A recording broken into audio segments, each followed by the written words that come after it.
Alhamdulillah, di kesempatan subuh yang penuh berkah ini, sebagaimana doa Rasulullah, Allahumma barik li ummati fi bukuriha, ya Allah berkahilah umatku di setiap subuhnya. Mudah-mudahan di tengah-tengah kesibukan kita ya, menyempatkan diri untuk melakukan kajian menjadi wasilah mendapatkan keberkahan dari Allah Subhanahu wa taala. Dan kita awali seperti biasa di subuh ini dengan doa yang senantiasa dipanjatkan Rasulullah. Allahumma inni as'aluka ilman nafi'a, ya Allah aku memohon kepadamu ilmu yang bermanfaat, warizqan thayyiban, rezeki yang baik, wa amalan mutaqabbala, dan amal yang diterima oleh Allah Subhanahu wa taala. Baiklah, kita hari ini akan mempelajari tentang parenting ya, tentang bagaimana, walaupun ini berulang ya dengan tema dan kajian yang sedikit berbeda, namun ini adalah sangat penting ya untuk mengingatkan kita semua. Nah, ini adalah sudah ada di slide-nya ya, tentang keluarga sakinah ya, keluarga sakinah, mawaddah, warohmah. Nah, ini bagaimana daurah ini kita sampaikan ya, bahwa tentu saja kita berumah tangga semuanya menginginkan menjadi keluarga yang sakinah, mawaddah, warohmah, yaitu keluarga yang penuh dengan keberkahan ya. Kalau ditanya apa sih keluarga sakinah, mawaddah, warohmah, itu adalah keluarga yang penuh keberkahan. Nah, di sini bahwa ada 6 kebahagiaan ya di antara yang diraih oleh keluarga sakinah, mawaddah, warohmah, keluarga yang penuh berkah.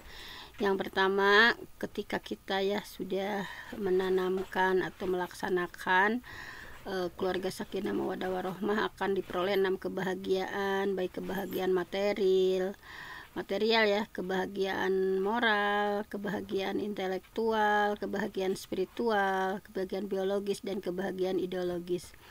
Nah, nanti akan dikaji ya selanjutnya seperti apa kebahagiaan yang akan diperoleh. Nah, di sini kebahagiaan biologis misalnya ya, tercapainya kepuasan ya, baik suami istri, kemudian lahir anak, kemudian ketika dididik ya akan menjadi anak yang soleh solihah, akan menjadi penolong agama Allah ya, para pemimpin Ansarullah, penolong agama Allah, akan memberikan kebahagiaan ideologis. Nah, kemudian bagaimana mewujudkannya ya, mewujudkan dari keluarga sakinah, mawaddah, warohmah, yang keluarga yang penuh berkah itu seperti apa? Nah, yang pertama adalah kunci didapatnya berkah ya, yaitu yang pertama tentu saja taat kepada Allah. Jadi keberkahan akan kita peroleh ketika taat kepada Allah ya, bahwa sesungguhnya kata ini di hadis qudsinya ya, bahwa aku jika ditaati aku ridhoi, inni idza uti'tu raditu, sesungguhnya aku jika ditaati raditu, aku ridhoi, wa idza raditu, dan jika aku ridho, baraktu, aku akan memberi berkah, walaisa li barakati nihayatun, dan tidaklah dalam berkahnya batas gitu ya, bahwa ingat kata Allah, ketika kita taat ya, ketika taat kepada Allah ya, maka Allah ridho dan Allah akan memberikan keberkahan, dan keberkahan itu tidak ada batasnya ya, senantiasa Allah memberikan keberkahan. Jadi kata kuncinya adalah dengan ketaatan kita kepada Allah akan menghasilkan ridho, dengan ridho Allah akan mendatangkan keberkahan dari Allah Subhanahu wa taala. Nah, bagaimana kita lihat ya, kalau di Al-Quran itu tipe keluarga itu ya, tipe keluarga idaman ya, akan diraih oleh tentu saja keluarga Nabi Ibrahim ya. Kita lihat kalau keluarganya Nabi Nuh atau Nabi Lut ya, suaminya taat, suaminya seorang nabi, istrinya ingkar, anaknya ingkar. Kalau ini nauzubillah ya, bahwa suaminya soleh, istrinya tidak solih, anaknya tidak solih. Ini keluarga Nabi Nuh dan Nabi Lut ya, dalam surah At-Tahrim digambarkan bahwa daraballahu masalan lilladzina kafaru imra'ata Nuh wa imra'ata Lut ya, keluarga Nuh dan keluarga Nabi Lut ya.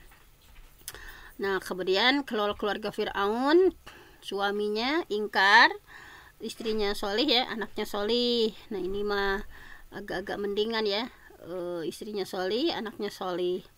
Nah, kemudian walaupun misalnya kita ya, misalnya memiliki suami yang misalnya katakan tidak taat misalnya, tetapi misalnya kita sebagai istri taat, mudah-mudahan melahirkan anak-anak yang taat gitu, maksudnya mendingan di sana gitu ya, bukan berarti itu karena kalau yang ideal mah ya tentu saja seperti keluarga Nabi Ibrahim ya, suami taat, istrinya taat, anaknya taat. Nah jadi tipe keluarga idaman itu kita meneladani dari keluarga Nabi Ibrahim ya. Dalam surah Al-Mumtahanah disampaikan bahwa qad kanat lakum uswatun hasanatun fi Ibrahim walladzina ma'ah. Sesungguhnya ada suri teladan yang baik ya, yaitu dari Nabi Ibrahim walladzina ma'ah, dan orang-orang yang bersama dengannya.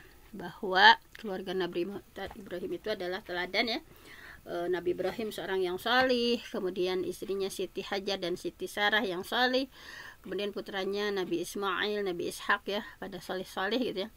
Nah, alhamdulillah, mudah-mudahan kita pun bisa meneladani ya apa yang dilaksanakan dalam keluarga Ali Ibrahim gitu ya.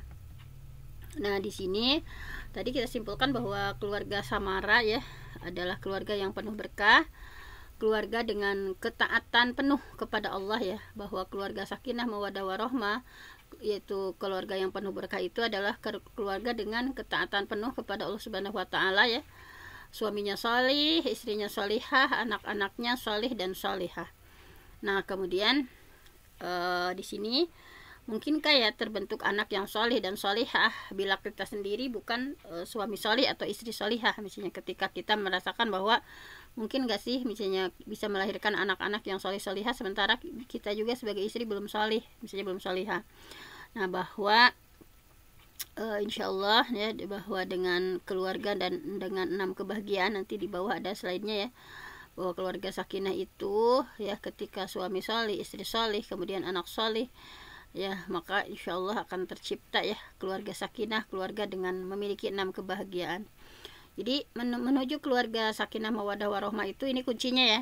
Kuncinya adalah yang pertama 3 prinsip keluarga dijalankan, nanti di bawah ada ya. Kemudian didasari dengan ibadah. Menuju keluarga sakinah mawaddah warahmah itu dasarnya kita ibadah ya, nikah itu inna sholati wa nusuki wa mahyaya wa mamati lillahi rabbil alamin, bahwa segala sesuatu yang sholatku, ibadahku ya, berbagai hal itu adalah didasarkan pada ibadah kepada Allah. Kemudian di prosesnya ya dengan menggunakan 3 prinsip keluarga, kemudian 8 fungsi keluarga ketika dijalankan ya, hak dan kewajiban dijalankan, 3 prinsip keluarga diamalkan, 8 fungsi keluarga itu semuanya berfungsi gitu ya, maka insya Allah akan mencapai 5 tujuan ya, goal setting. Nanti akan di bawah disampaikan ya 5 tujuan itu apa, dan akan memperoleh 6 kebahagiaan. Nah, di sini kita ingatkan bahwa pernikahan itu sendiri adalah sebuah akad ya, sebuah ikatan antara seorang laki-laki dan perempuan untuk membangun rumah tangga sebagai suami istri sesuai dengan ketentuan syariat Islam. Nah, jadi bahwa menikah itu memenuhi kebutuhan fitrah insani, kemudian sebagai kebutuhan fitrah ya, manusia itu memang berpasangan ya, kebutuhan fitrahnya memang ingin saling melengkapi, saling melindungi. Kemudian bahwa pernikahan itu adalah sebuah ibadah ya, yang dasar ibadah, kemudian diberikan karunia dan berhak ditolong oleh Allah Subhanahu wa taala. Nah, di sini ada salah satu riwayatnya dari Bukhari Muslim bahwa wallahi demi Allah inni la akhsyakum lillah, sesungguhnya aku itu orang yang paling takut sama Allah ya, kata Nabi ya, ketika ada yang segolongan orang yang ketika mendengarkan kepada Siti Aisyah gimana ibadahnya Rasulullah, kemudian Siti Aisyah menyampaikan begini-begini ibadahnya Rasulullah, maka mereka menganggap remeh ya terhadap ibadah Rasulullah, sehingga mereka malah ya sudah, aku mah akan saum selama-lamanya, nggak akan buka-buka, aku makan sholat selama-lamanya, nggak akan tidur-tidur, aku mah nggak akan menikah selama-lamanya, takut keganggu gitu ya. Sehingga kata Rasulullah, jawabannya adalah wallahi demi Allah inni la akhsyakum lillah, sesungguhnya aku itu orang yang paling takut sama Allah ya, wa atqakum, dan aku itu orang yang paling bertakwa ya, lakinni asumu wa uftir, akan tetapi biasa-biasa saja ya, aku saum, aku buka, wa usolli wa arqud, aku sholat, aku bangun, aku sholat ya bangun malam,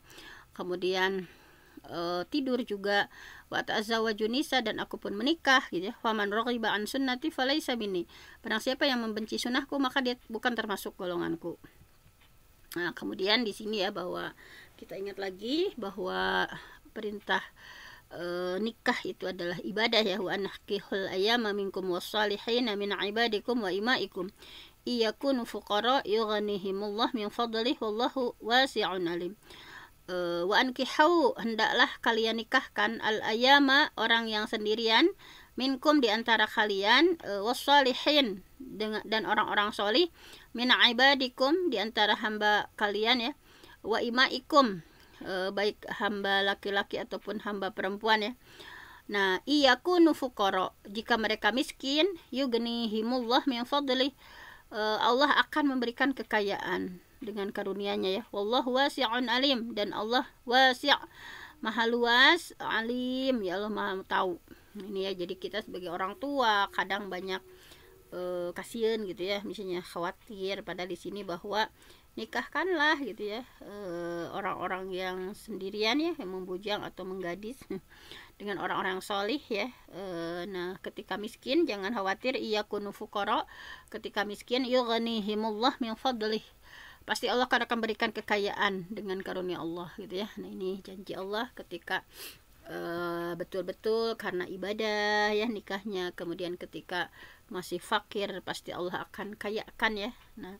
Nah, kemudian di sini bahwa salah satu ada 3 orang yang hakun ala Allah, yang berhak ditolong sama Allah, aunuhum ya, berhak ditolong sama Allah, al mujahid fi sabilillah, pejuang di jalan Allah, wal mukatib yuridul ada, budak yang membebaskan diri dari tuannya, yuridul afaf, yang yuridul afaf, wanakih, maksudnya wanakih, dan orang yang menikah yuridul afaf karena menjaga iffah ya, menjauhkan diri dari hal-hal yang haram.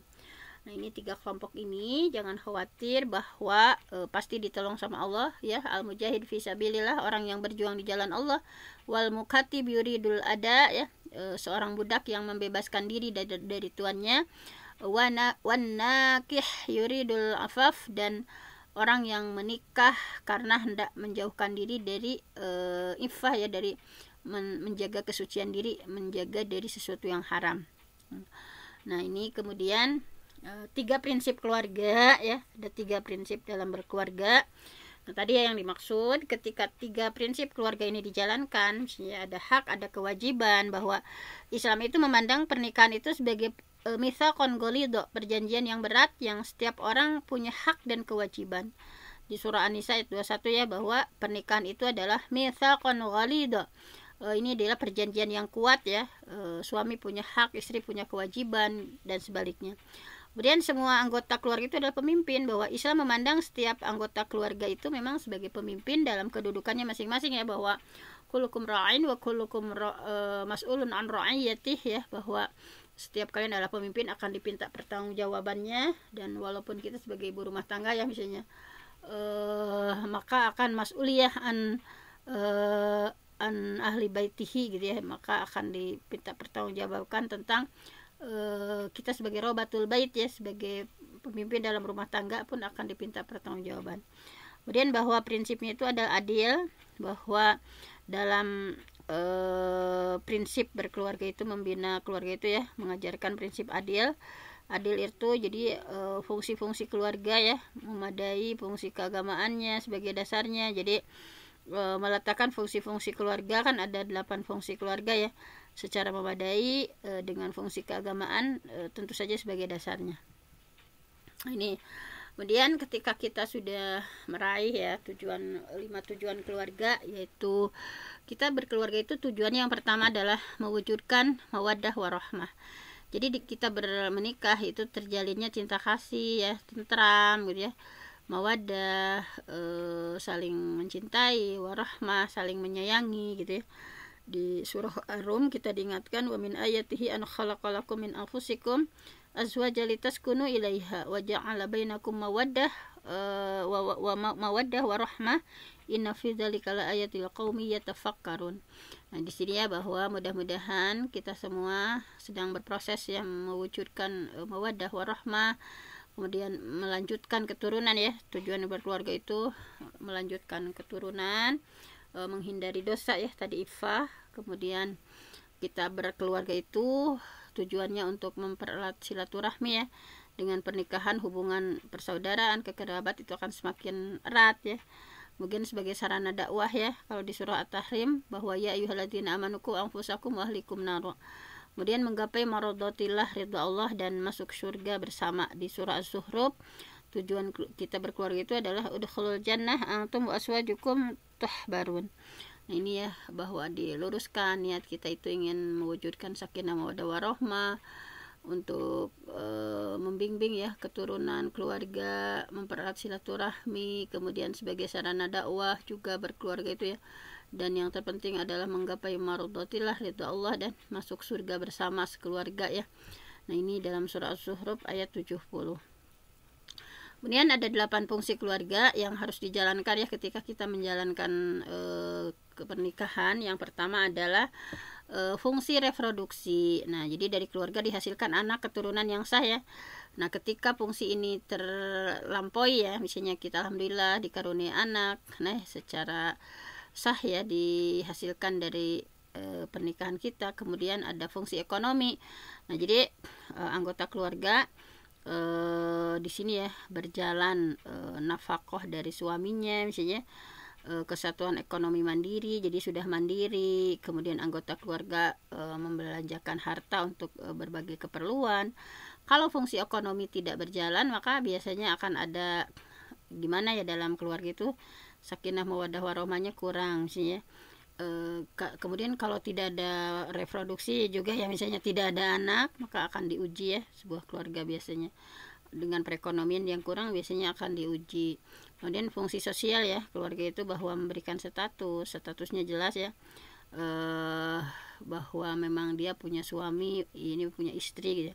Kemudian punya fungsi proteksi ya, bahwa keluarga melindungi anggota dari ancaman fisik, ekonomis dan psikososial. Nah, jadi sebagai ayah, sebagai anggota kepala keluarga ya, melindungi ya dari ancaman luar misalnya, dari ancaman ekonomis atau dari ancaman psikososial. Nah, ini fungsi keluarga adalah melindungi. Kemudian ada fungsi rekreasi. Jadi bahwa di keluarga ada misalnya pusat rekreasi, misalnya healing, misalnya refresh ke gunung atau refresh tadabbur alam atau apa ya, ada fungsi rekreasi yang dijalankan. Kemudian ada fungsi afeksi. Tentu saja ini bagaimana memberikan kasih sayang ketika di sebuah keluarga fungsi afeksinya tidak berjalan dengan baik ya, tidak ada kasih sayang dari ayahnya, dari ibunya, semuanya misalnya sibuk dengan masing-masing. Nah, maka ini juga akan terganggu. Kemudian ada fungsi edukasi ya. Tentu saja memberikan pendidikan, misalnya di keluarga ada kajian keluarganya, ada apa misalnya mengkaji hadis, misalnya mengkaji ayat atau berbagai hal yang sifatnya edukatif. Kemudian ada fungsi religi ya, memberikan pengalaman keagamaan kepada anggota keluarga ya, ada mengajarkan sholat, mengajarkan saum, mengajarkan berbagai aktivitas religi keagamaan ya. Nah, ini juga ketika 8 fungsi ini berjalan, insyaallah kita akan menuju sakinah mawaddah warahmah. Nah, di sini ya bahwa ketika dijalankan 8 fungsi itu, maka kita akan mendapatkan kebahagiaan material, moral, intelektual, spiritual, biologis dan ideologis. Tetapi ketika 8 fungsi ini tidak berjalan, maka akan terjadi krisis keluarga atau family disorder, na'udzubillah. Nah, kemudian bagaimana membina keluarga ini ya? Misalnya tadi fungsi ekonomi, sosial, rekreasi, reproduksi, edukasi, proteksi, afeksi, dan ini fungsi religinya dijalankan dengan baik. Nah, insya Allah ya akan tercipta sakinah mawaddah warahmah. Nah, kemudian kewajiban suami istri nih, bahwa ada kewajiban suami, ada kewajiban istri, ada kewajiban bersama. Kalau kewajiban suami tentu saja memperlakukan istri dengan baik, dengan ma'ruf ya, kemudian ngasih nafkah, kemudian mendidik istri, kemudian menjaga kehormatan istri dan keluarga. Nah, ini kewajiban suami ya. Kalau kewajiban istri harus takut pada suami ya, menjaga amanat sebagai ummun warabatul bait. Nah, ini sebagai istri harus betul-betul ya fungsi ibu dijalankan dan robatul bait. Kemudian menjaga kehormatan dan harta suami dan meminta izin ketika bepergian. Nah, apakah kita sudah taat? Apakah kita sudah menjaga amanah ya sebagai umun atau robatul bait? Apakah kita sudah menjaga kehormatan dan harta suami, suka meminta izin atau tidak? Nah, itu adalah kewajiban sebagai seorang istri. Dan kewajiban bersama tentu saja menjaga iman dan takwa sama-sama ya, sama-sama taat sama Allah, giat beribadah ya, misalnya berdakwah, misalnya menyajikan makanan minuman halal, menutup aurat, mendidik anak, berakhlak mulia, misalnya bersyukur, sabar, tawakal, memenuhi janji, taubat, berbaik sangka, kemudian menghindari maksiat, saling mengingatkan. Ini adalah tugas bersama suami dan istri. Nah, jadi intinya kunci keluarga sakinah mawaddah warahmah itu ketika 3 prinsip keluarga tadi dijalankan, 8 fungsi keluarga dijalankan, kemudian tujuannya ya, 5 tujuan tadi untuk betul-betul dipenuhi ya. Kita ingin mencapai tujuan sehingga 6 kebahagiaan itu akan muncul. Nah, kemudian bagaimana langkahnya menuju keluarga sakinah mawaddah warahmah? Nah, langkahnya ya untuk menuju keluarga sakinah mawaddah warahmah diantaranya ada beberapa cara ya. Yang pertama, nah di sini yang pertama adalah meluruskan niat. Jadi niat itu betul-betul harus lillahi ta'ala. Jadi meluruskan niat. Yang pertama di sini kita diingatkan ya dengan surah Al-An'am ayat 162 bahwa di antaranya di sini ketika misalnya kita berumah tangga atau menjaga ya rumah tangga ini harus betul-betul meluruskan niat ya, betul-betul karena Allah, bahwa di sini sesungguhnya ya bahwa sholatku, misalnya ibadahku, hidupku, matiku, semuanya hanya untuk Allah, Tuhan semesta alam. Nah, kemudian ada dalam Bukhari Muslim juga disampaikan ya bahwa ittaqullah, ini hadis yang bawah hadisnya ya, ittaqullah, bertakwalah kepada Allah, finisa, dalam perihal perempuan, fa innakum, karena sesungguhnya kalian, akhadtumuhunna, bahwa kalian itu mengambil mereka ya sebagai istri, bi amanatillah, yaitu dengan amanah dari Allah. Kemudian wastahlaltum, dan dihalalkan atas kalian, furujahunna ya, kemaluan mereka, bikalimatillah, yaitu dengan kalimat Allah. Nah, jadi sebentar. Jadi intinya niatkan karena Allah ya. Tadi dalilnya sudah bahwa ittaqullah, bertakwalah kepada Allah, finisa, tentang perempuan ya, fa innakum akhadtumuhunna, karena sesungguhnya kalian wahai para laki-laki ya mengambil mereka, mengambil istri itu, bi amanatillah, yaitu dengan amanat Allah, wastahlaltum furujahunna, dan dihalalkan atas kalian kemaluan, bi kalimatillah, karena dengan kalimah Allah, wa inna lakum alaihinna, bahwasanya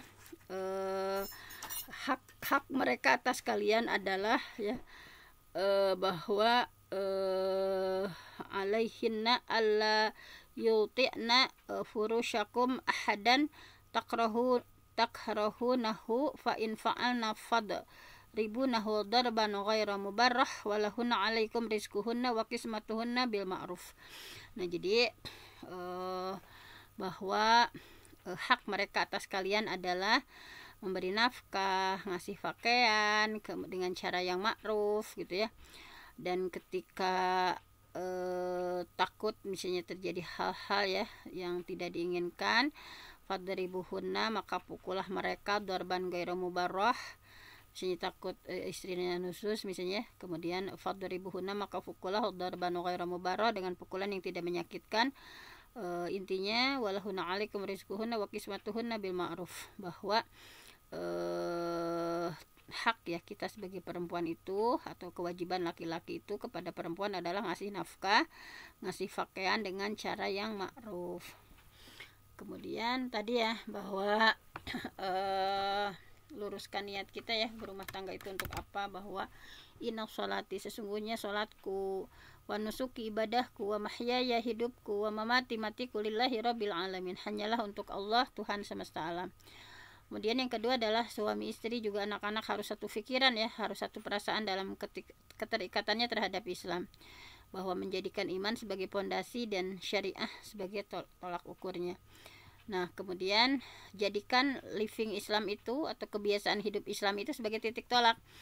Nah, jadi seperti apa sih living Islam ya, atau kebiasaan hidup Islam itu, bahwa living Islam itu pokoknya semua hal yang diwajibkan kita kerjakan, semua yang Allah haramkan ditinggalkan, dan lakukan sebanyak mungkin hal yang disunahkan ya. Sholat tahajud dipersering, saum sunnah dipersering, tilawah Al-Quran dijaga ya, sholat tahajud, saum sunnah, tilawah, dan tinggalkan sebanyak mungkin hal yang makruh, dan pilih yang mubah, yang bermanfaat, yang dibolehkan dan bermanfaat.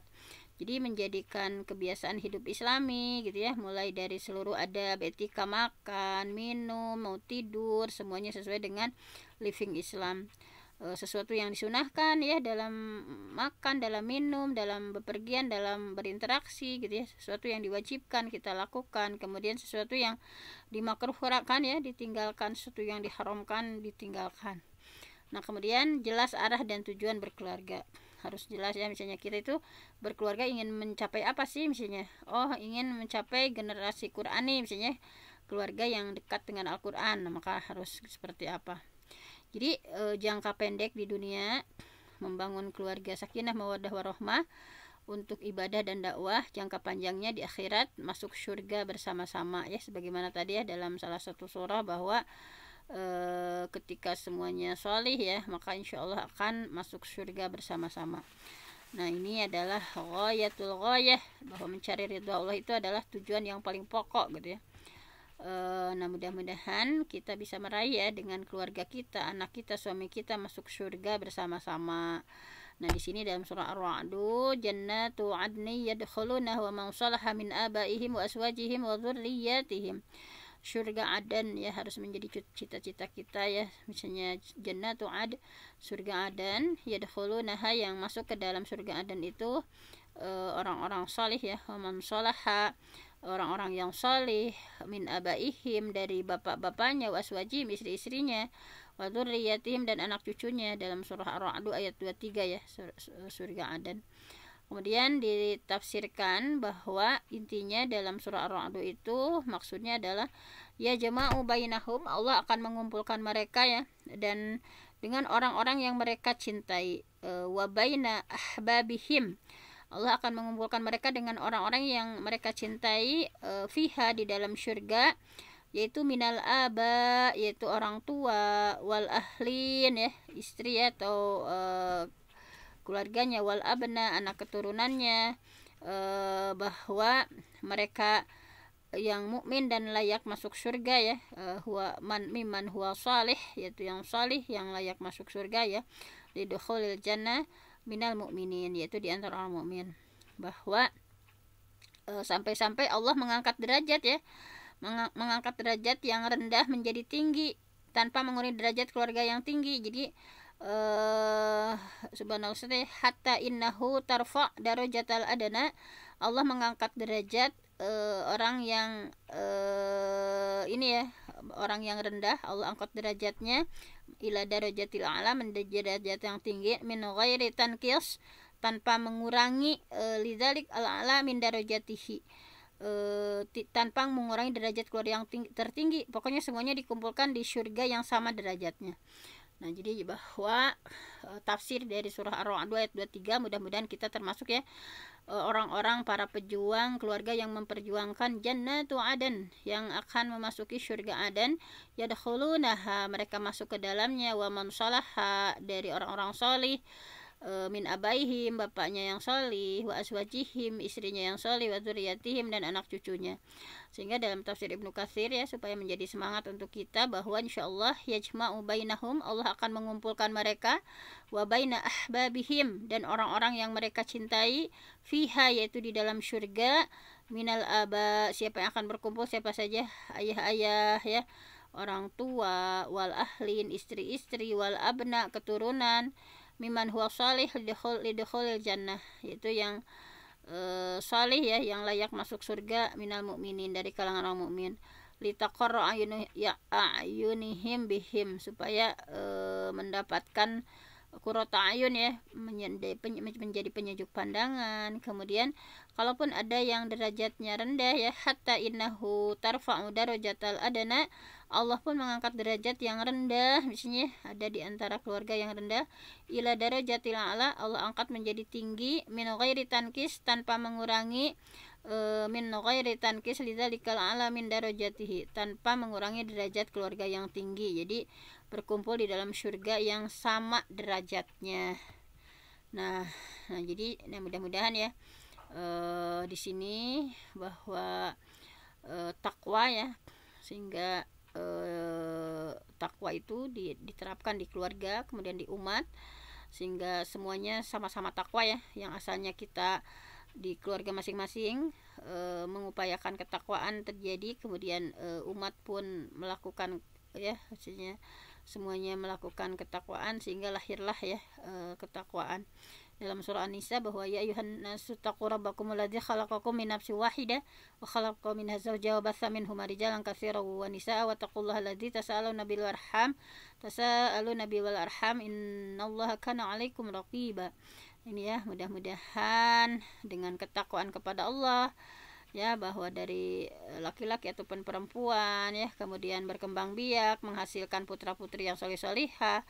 Berapa kali? 2 kali ya, bertakwalah kepada Allah kalian ya, di antara keluarga, saling meminta, saling memelihara hubungan kekeluargaan, maka insya Allah Allah akan menjaga dan mengawasimu. Nah, ini mudah-mudahan ya, bahwa bagaimana kita sebagai orang tua membangun generasi ya, calon pengemban dakwah, ansarullah, para penolong agama Allah ya, bekali mereka dengan thaqafah Islam, bekali mereka dengan ilmu kehidupan ya, wal yakhshalladzina law taraku min khalfihim dhurriyyatan dhi'afan khafu 'alaihim. Hendaklah takut kepada Allah ketika meninggalkan anak keturunan yang lemah gitu ya, dan harus khawatir ya, maka bekalilah mereka dengan thaqafah Islam, dengan ilmu kehidupan. Tanamkan visi ya, berjamaah gitu ya, bahwa di sini dakwah poros hidup keluarga muslim itu ya harus betul-betul misalnya jabatan, kedudukan, harta benda, ilmu ya, keahlian, waktu, tenaga, ide, pikiran. Nah semua itu dijadikan menjadi dakwah ya, untuk mewujudkan keluarga atau anak atau istri yang solih-solihah. Nah bahwa di sini demi Allah ya, wallahi demi Allah, lau wada'u syamsa, seandainya mereka meletakkan matahari fi yamini, di tangan kananku, wal qamar fi yasari, dan bulan di tangan kiriku, ala an atruka hadzal amra, lalu mereka minta agar aku meninggalkan urusan agama, hatta yudhirallah au ahlika fihi ma taraktuhu, maka demi Allah semua urusan agama itu dimenangkan oleh Allah, atau aku binasa di jalannya, aku tetap tidak akan meninggalkannya. Nah di sini ya, mudah-mudahan kita menjadi komitmen ya, untuk betul-betul memperjuangkan Islam gitu ya. Nah karena kemenangan yang hakiki itu tentu saja bukan hanya sukses di dunia ya, kita sebagai keluarga ada kesuksesan dunia yang hakiki, bahwa kesuksesan dunia itu menghantarkan pada kesuksesan akhirat, bahwa dengan kesuksesan ya, berbagai halnya ya, sukses dalam pendidikan, sukses dan penguasaan iptek, sukses ekonomi gitu ya, sukses sosial, sukses politik. Nah ini mudah-mudahan akan menjadikan sukses dunia atau akhirat. Nah jadi kesuksesan hakiki di akhirat itu intinya apa? Masuk surga ya, terhindar dari neraka ya, bahwa faman zuhziha 'anil nar wa dakhilal jannah faqad faz. Faman zuhziha 'anil nar, barang siapa yang dijauhkan dari neraka, wa dakhilal jannah, dan bisa masuk ke dalam surga, faqad faz, maka dia itu orang yang sukses, orang yang beruntung gitu ya. Ya orang yang beruntung itu adalah orang sukses itu yang terhindar dari neraka. Nah bahwa iman, takwa satu-satunya meraih kesuksesan akhirat. Ya di sini wa may yuti'illah wa rasulahu wa yakhsha wa yattaq wa may yuti'illah wa rasulah wa yakhshallah ya wa yattaqhu fa ulaika humul faizun. Nah ini barang siapa yang taat kepada Allah, taat kepada Rasulullah, bertakwa kepada Allah dan Rasulnya, nah maka itulah orang-orang yang faizun, orang-orang yang sukses. yang mengikuti Allah dan Rasulnya, mereka adalah orang yang sukses ya, mendapatkan kemenangan yang agung. Kemudian orang beriman, beramal salih, mendapatkan surga ya, mengalir di bawahnya sungai-sungai. Ini adalah fauzul kabir, kemenangan yang besar. Nah, di sini kalau disimpulkan menuju kesuksesan yang hakiki itu, ketika sukses di dunia ya, ini adalah kesuksesan yang semu dan menjauhkan kesuksesan akhirat dan kegagalan hakiki di dunia. Tetapi ketika sukses di dunia ya, kesuksesan hakiki menghantarkan kesuksesan akhirat, misalnya, nah ini hanya kegagalan semu di dunia. Tapi kalau kesuksesan di akhirat, terhindar dari neraka ya dan masuk surga, ini adalah kesuksesan agung ya, kemenangan yang besar. Tetapi kalau gagal di akhirat kemudian masuk neraka, ini adalah kecelakaan yang besar ya, kerugian yang begitu besar. Mudah-mudahan kita termasuk orang yang sukses di dunia, sukses di akhirat ya, terhindar dari neraka dan masuk surga, dan ini adalah kesuksesan agung ya, atau kemenangan yang fauzul kabir, kemenangan yang besar. Nah, kesuksesan akhirat, kesuksesan besar dan abadi ya, bahwa diantaranya di sini nasihat orkan ya, bahwa berjalanlah berdasarkan petunjuk utusan Allah ya. Apabila kamu memandang dunia dan dengan timbangan akhirat, maka ketika itu kamu akan mendapatkan kenyataan bahwa semua perhiasan dunia yang menunjukkan mempesona itu tidak layak kamu tukar dengan kebahagiaan abadi yang kita semua tunggu. Mudah-mudahan kita orientasinya akhirat ya, bahwa kegagalan di akhirat itu adalah kerugian yang amat besar ya, bahwa kesuksesan semu kita di dunia ya didapat dengan maksiat ya, bahwa wa may yasillah wa rasulah faqad dhalla dhalalan mubina. Barang siapa yang durhaka kepada Allah dan Rasulnya, maka sungguh dia sudah sesat dengan kesesatan yang nyata. Wa man a'rada an dzikri fa inna lahu ma'isyatan dhanka wa nahsyuruhu yaumal qiyamati a'ma. Barang siapa yang berpaling dari peringatanku, kata Allah ya, maka dia akan menjalani kehidupan yang sempit dan kami akan kumpulkan di kiamat dalam keadaan buta. Nah, maka ini ya, bahwa penghuni neraka itu berbeda dengan penghuni surga ya. La yastawi ashabun nar wa ashabul jannah humul faizun. Nah, kemudian kapan perbedaan itu terjadi ya? Nah, tentu saja nanti di akhirat. Tapi sesungguhnya perbedaan itu sebetulnya sudah terlihat ya sejak di dunia, dalam cara berpikir, cara berbuat, visi misi keluarga, perjuangan dan tujuan yang ditempuh gitu ya. Nah, jadi mudah-mudahan kita semakin semangat ya untuk membangun keluarga sakinah, mawaddah warahmah dalam kerangka beribadah dan dakwah. Nah, ini adalah keluarga yang betul-betul ya melakukan pergerakan ya dengan misi itu. Seluruh potensi dalam keluarga dikasihkan untuk kepentingan dakwah Islam ya. Nah, mudah-mudahan kita ya semangat berikhtiar, bersungguh-sungguh tiada henti untuk supaya terwujudnya keluarga yang sakinah, mawaddah warahmah ya. Itu bagaimana seluruhnya taat kepada Allah, keberkahan akan selalu melingkupi kita semua ya. Dari sini pentingnya ya untuk kita menjadi keluarga samara ya, keluarga yang penuh dengan ketenangan, itminan.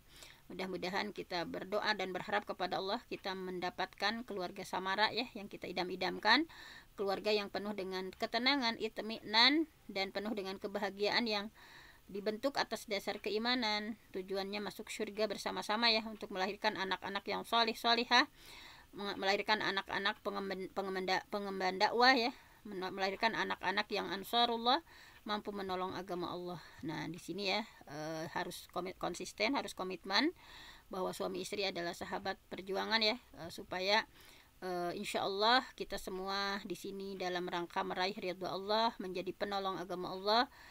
Semuanya sakinah, mawaddah warahmah dalam bingkai keimanan dan ketakwaan kepada Allah Subhanahu wa taala. Mungkin hanya itu saja yang bisa disampaikan. Mudah-mudahan ya yang benar datangnya dari Allah, yang salah dari saya sendiri. Aqulu qouli hadza wa astaghfirullah li wa lakum. Assalamualaikum warahmatullahi wabarakatuh. Waalaikumsalam warahmatullahi wabarakatuh. Jazakillah khairan katsira kepada Bunda Dr. Fenty atas materi pada hari ini. Semoga Allah mengkaruniakan kita semuanya keluarga yang sakinah, mawaddah warahmah. Amin ya rabbal alamin. Bapak Ibu rahimakumullah, dengan demikian berakhirlah acara kita pada hari ini. Marilah bersama-sama kita tutup dengan membaca istighfar 3 kali, doa kafaratul majlis dan hamdalah. Astaghfirullahaladzim, astaghfirullahaladzim, astaghfirullah. azim. Subhanakallahumma wa bihamdika asyhadu an la ilaha illa anta astaghfiruka wa atubu ilaik. Walhamdulillahi rabbil alamin. Kurang lebihnya kami mohon maaf. Jazakumullah khairan katsira. Barakallahu fiik.